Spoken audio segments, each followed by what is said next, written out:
Hey everybody, it is day 2 of the Wild Wonder Nature Journaling Conference, and I'm about to do a recap of the whole day. So if you missed today, or if you missed something today and you want to know about it, I did all of the classes and all the sessions starting at 6:45 a.m. for Pencil Miles and Chill, and I just now left the backstage pass because the backstage pass was really good. Unfortunately, this is not broadcasting on Facebook because I was more than 5 minutes late to start the live.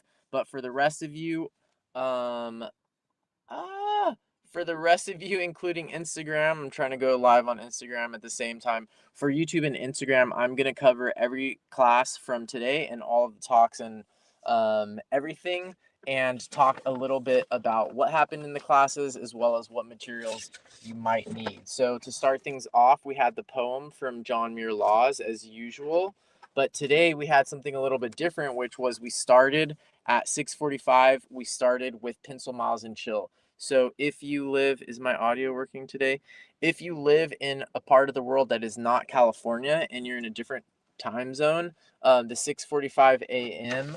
Pencil Miles and Chill is partly intended for you because historically everything has been on a sort of California timeline. So that early morning for California time, Pencil Miles and Chill makes it available for other people. You'll also notice that today we had an early keynote, and I'll get to that in a second.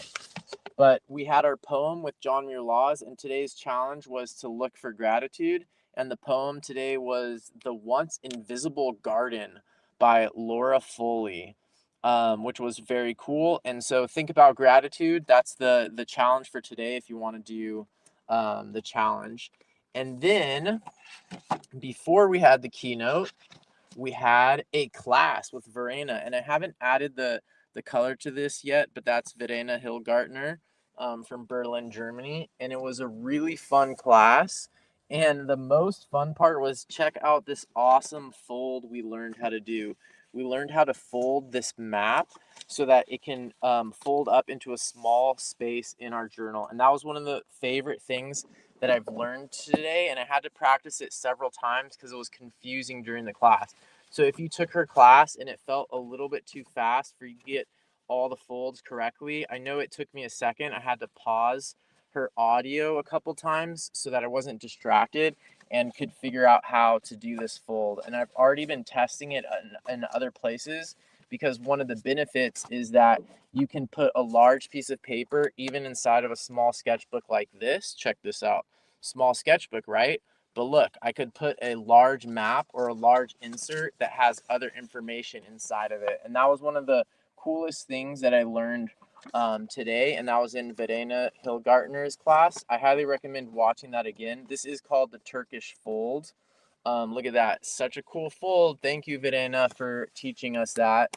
A really good class, well designed and well executed as usual for her. She does a very good job. I've left some space here, and I actually, on some of these, I used a temporary adhesive that will allow me to try sticking these in multiple locations. You can see here that I have some tracing to experiment with different places to insert these expandable maps. And that glue seems to be working pretty well. So you can see it right here. This is the Tombow glue.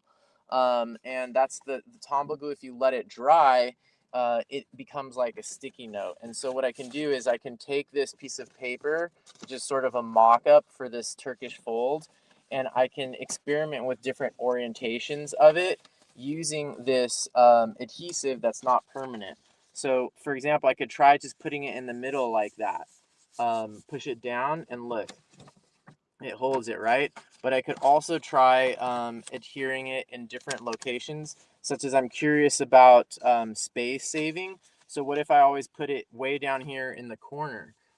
Is that a useful way? And so with this glue, it can be a permanent adhesive, but it can also have this temporary adhesive if you put the glue on and then let it dry for a couple hours. Great class from her. I do want to add color to this at some point. That's why I have a sticky note here to remind myself.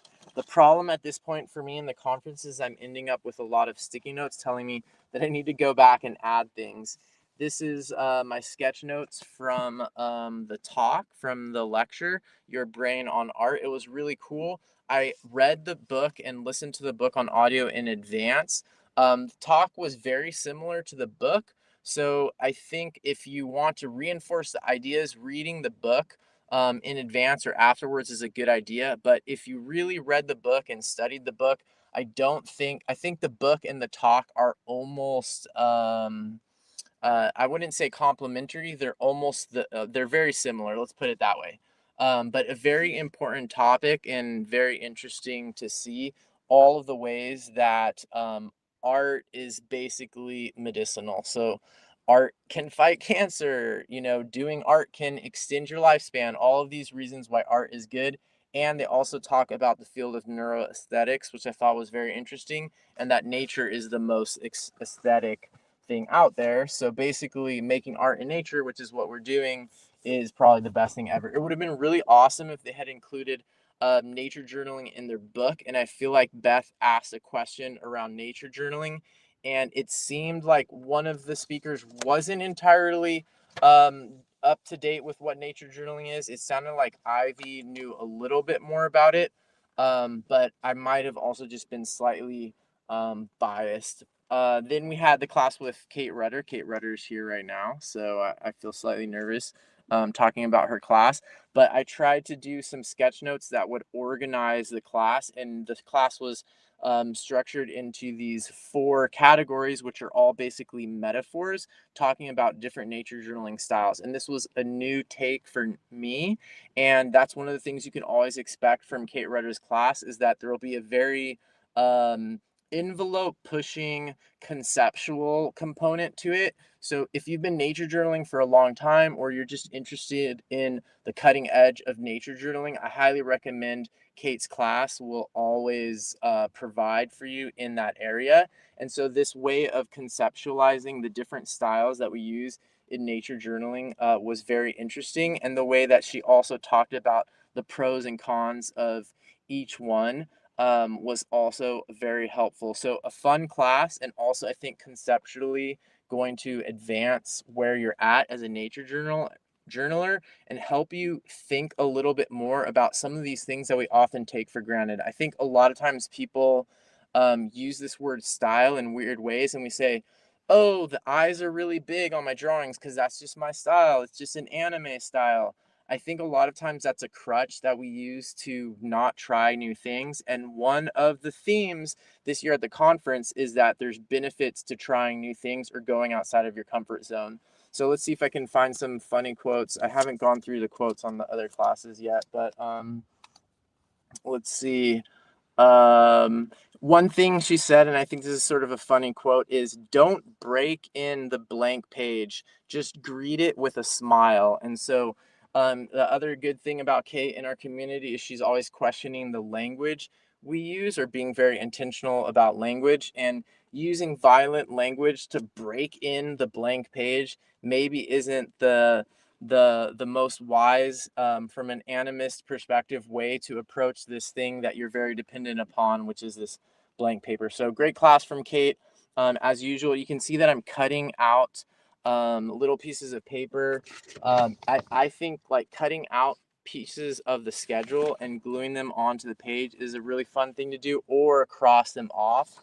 Some method to help you keep track, especially if you're marathoning the conference or trying to marathon the conference like me. Somehow I ended up with this huge blank space, and I'm not sure what I'm going to do with it yet. That's why I put a sticky note here, and I'll figure it out later. But one possibility would be to use one of these fold outs that I learned from Verena, but then that would just mean I would have more paper to fill. I have a feeling I'm going to have a lot of stuff to fill after this. Next class was oh yeah, so I skipped over the supplies, the nature journaling tools. Where was my page for that? Did I not take notes for that? So there's a whole class on nature journaling tools and supplies. It was with Rosalie, it was with Jane Madej, who I was not familiar with before the conference, and with Roseanne Hanson. So I feel like I could have guessed a lot of Roseanne Hanson's and Rosalie's supplies that they use, but it was still a very educational class. If you know me, you know that I'm a huge supply snob, and I spend a lot of time thinking about like what supplies work best and all of that. I've also created a supply list for the conference where I am trying to up to date list everything that is mentioned or used in any of the classes, just so it's all in one place. There are Amazon affiliate links on there, not all of them, but there are some on there. So if you don't shop at Amazon or you don't want to support Amazon, I totally agree with you. It's one of the few ways that I make money as a nature journaling educator. And a lot of people are shopping on there already. The main goal is to have all the supplies in one place. So I just posted that in the comments there, but maybe I'll put it as a banner here as well, so that you can see it's a little bit long, unfortunately, but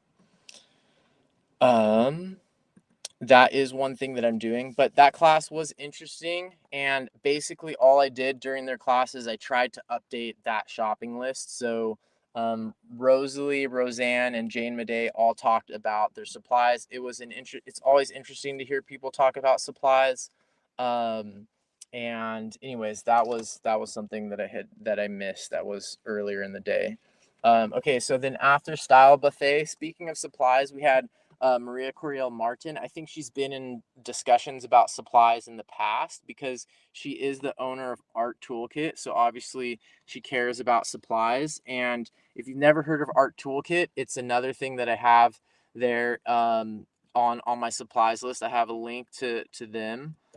I don't get any commission or anything from them, but they have interesting supplies, and one of their main supplies that they're known for are these art toolkits, the Eponymus art toolkits, and they're really interesting, and they have these small foldable palettes. So Maria talked about that a lot at the beginning of her class, and then we went into basically a nature journaling virtual adventure based on her photos. And one thing here, I'm going to plug a little tip that I have is when you're taking these classes during the Wild Wonder Conference, one strategy would just be to listen to everything they say and just watch them do the drawing and everything. But if you're actually going to try to do the drawing or do the activity, you might need to actually mute them. And I know this sounds sort of paradoxical. If you're trying to learn from somebody, if you're in a class, why would you mute them? Well, it's because you can only do so many things at the same time. And if you're listening to what she says and you're listening to her process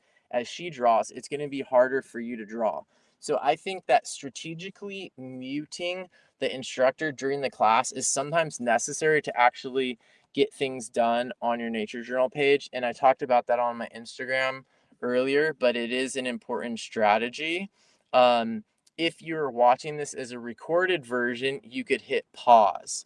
But otherwise, what I did during part of her class is I muted. But I obviously still got lots of good quotes from her, such as always sketch before swimming, because you might get cold when you're swimming. Next class was the illustrated essays with Rosalie Hazlett. She's taught, I think, every year at the conference for the last couple of years, and her classes have been really good. So I was definitely excited, and I put a star next to this one. I've found that her classes, as someone who's a professional nature journaler, I would say, I've found that her classes both provide something for me that's inspirational as a professional and I feel like useful for improving my professional career. But I also think that her classes are very engaging and fun for complete beginners. So if a teacher is able to engage both of those two audiences and provide value for both of those two audiences, that's pretty impressive in my opinion. So love that class. She had lots of funny quotes. You can see I didn't finish my dialogue boxes, but the style that I do is I start writing these quotes, then I make the box around them, and then afterwards I make the little arrows that like go to the person that's talking. And that's how I've been sort of improving these dialogue boxes that I use when I'm sketch noting during these classes. So you can see it really helps with the composition of the dialogue boxes. If you do the writing, then you create the circle around it, and then you make the little talking arrows. It just helps the alignment a lot more. So just a little tip that I'm going to sprinkle on there. You can see that a lot of what I have was writing for hers because I decided I really wanted to try to do what she was talking about, the illustrated essay. And so I started working one on a separate sheet of paper. Now, here's another tip that I have is one of the best ways to make the most of this conference, which is my main goal, is I want to improve my nature journaling and learn as much as possible. Um, one great way to do that is to synthesize elements from different classes.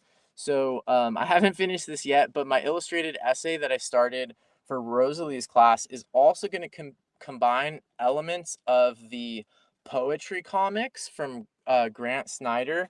And also I'm going to use the fold that Verena taught us to be able to fold up my whole illustrated essay slash nature comic slash Turkish fold. So I'm incorporating things from 3 different classes at the very least, 3 different classes into the exercise for one class. Great class with Rosalie.